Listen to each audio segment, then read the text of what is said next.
எண்ணும் எழுத்தும்.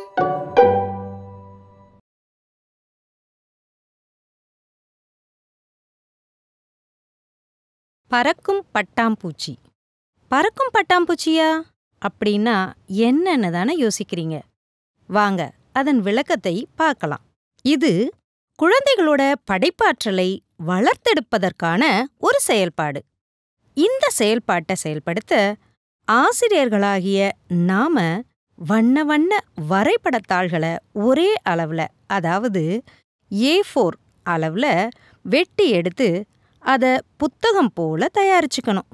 இல்லைன்னா கோடுகள் இல்லாத வெள்ளை தாள்களை கொண்ட குறிப்பேட்டையும் பயன்படுத்தலாம். சரி, நாம தயாரித்து வச்சிருக்கிற இந்த புத்தகம்தான் பட்டாம்பூச்சி.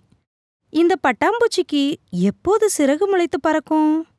குழந்தைகள் ஒவ்வொருவராக நேரம் கிடைக்கும் போதெல்லாம் தங்களின் எண்ணங்களை எழுத்து வண்ணங்களில் நிரப்பலாம், படங்கள் வரையலாம், மொழி விளையாட்டுகளை உருவாக்கலாம், புதிர் அமைக்கலாம், விடுகதை எழுதலாம், பாட்டு, கடிதம், கட்டுரை, நகைச்சுவை, இப்படி எதை வேணும்னாலும் எழுதலாம்.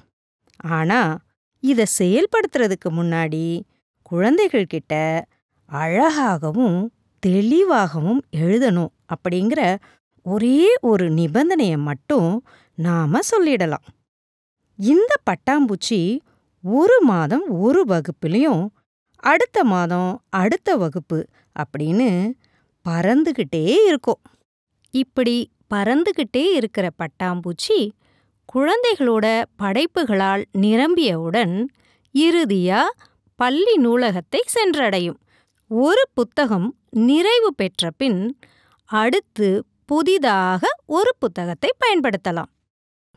இந்த பறக்கும் பட்டாம்பூச்சி புத்தகத்துல தங்களுடைய படைப்புகளும் இடம்பெறணும்னு குழந்தைங்க அழகாகவும் தெளிவாகவும் எழுதுவாங்க.